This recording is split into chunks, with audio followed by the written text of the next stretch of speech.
us as a band, the live setting is like no other setting for us personally, because we communicate in a totally different way up there than we do down here like this.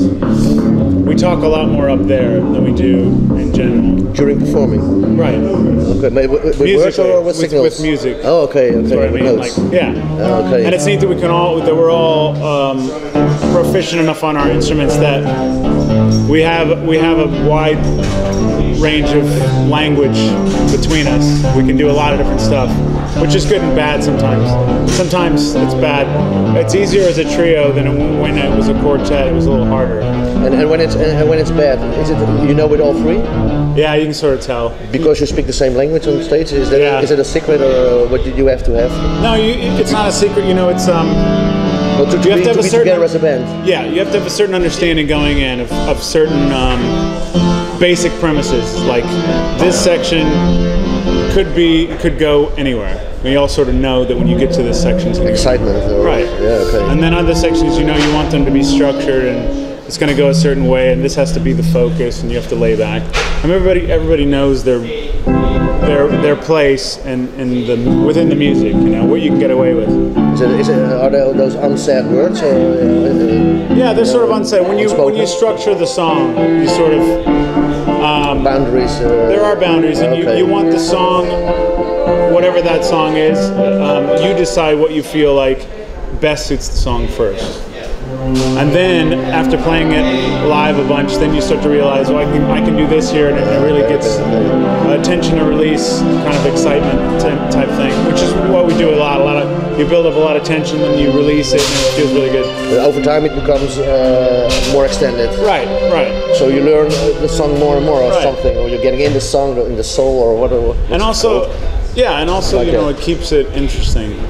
You know, it keeps it new and fresh, because if you go out there and play exactly the same way every night, it could get really stale and rigid and lose that magic, lose the going for the special moments. You know, you need that as a musician. I do need that. I think that's why we really enjoy playing together, is because we all strive for that. You know, that's something we all feel that we like in music. When we go see a concert, that's what we like. To see musicians really going for it and really putting your heart and soul into it. Yeah, okay. So that's why we feel strongly about the band, and we enjoy it.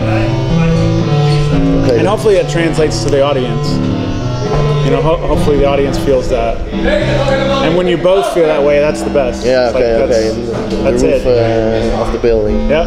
So you said a normal life. What's normal life then?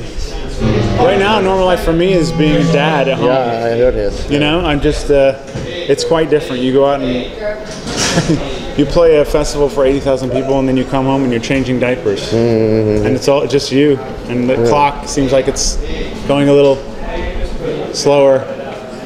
And it's a bit of an adjustment, but I've really embraced it, because it's a whole other side of life that I've always wanted. You know, my family is very important to me, and to be blessed enough to have a child, and a healthy child, and be able to be there and watch him grow up and have that. Yes, you know, there's nothing quite like it. Also magic. It is magic for sure.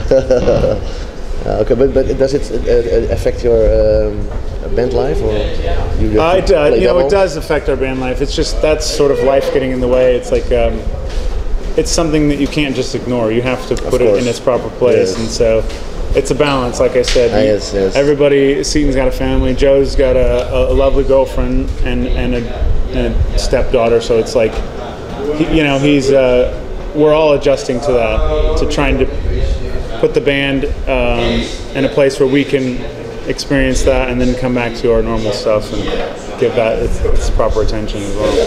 And is it in balance yet, or are you still struggling with? I think it's not in balance, because it's been mostly family and then not enough band. We need more of this, and then we'll be like, all right, that's good. I can go back to this. Okay, so you need more band. I need more band. Oh, okay. Personally, so, because last year you played more, I guess. We did.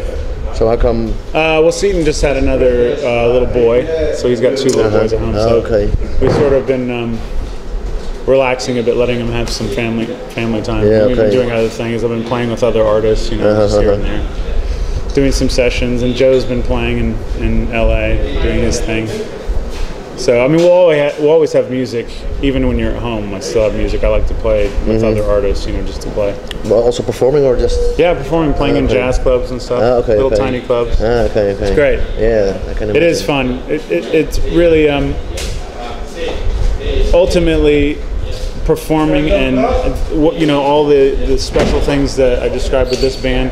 You can get that in a small club with 3 other people, musicians that you maybe you just met. You can get that. This, I think, is exactly what we want. And there, you never know. It could be great. It could be bad. But that je ne sais quoi of performing, it's the potential is there every time. You know. Yeah, but I mean, the difference in a club you play with different right, and other people's music. This improvising all the way. This artistically is as good as it can get, because we all created this together, and this is our own music, and you know, it's a real extension of who we are. And when I'm performing with other people, I'm usually a hired gun, playing the drums, playing my instrument, you know, trying to make music with my instrument, usually other people's music. So it's a different thing, but I enjoy that as well. A lot of fun. Yeah. I mean, I did jazz for quite a while. I have a degree in jazz studies and played jazz for a good 15 years. And that's a whole nother language, you know, a whole nother style of playing. State of mind. Another vocabulary that I had to learn. So it's good. It's good. It's totally different than this. Different muscles. Different muscles. Different muscles. I use a lot. Techniques, different techniques. I use a lot bigger muscles in this band, and it's a lot harder on my hands. Okay. And at home, it's a lot more finesse, smaller grace notes, tiny muscles. You know. My feet look like that. Yeah. I'm sorry. That's all right. So it's a different mind space, different physical space, all that stuff. But it's good. I like it. Different form of expression. It's sort of another piece of the balance puzzle, you know. Well, is there also a difference then between the very loud songs, almost hard rock, there and is. the very? That's also an extension of our personality. I mean, we all, like many bands, we have many different musical influences, and that just comes out every now and then. At first, it was always a complaint from the record company, because it's harder to kind of put you on a specific genre to sell you if you are kind of all over the place. But in the end, there are certain fabrics that join us all together. Joe's voice, obviously, is that intrinsic thing that goes through all the music, and his lyrics, and our Seaton's tone, and his parts and everything. So your chemics. Yeah, I mean, I try and I can be bombastic and everything, but still be musical. It's ultimately I want it to be musical, you know, not just loud. Okay. It's more of an expression at the moment, you know.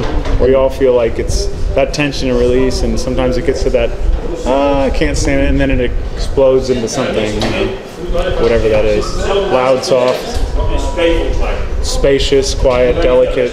I don't know.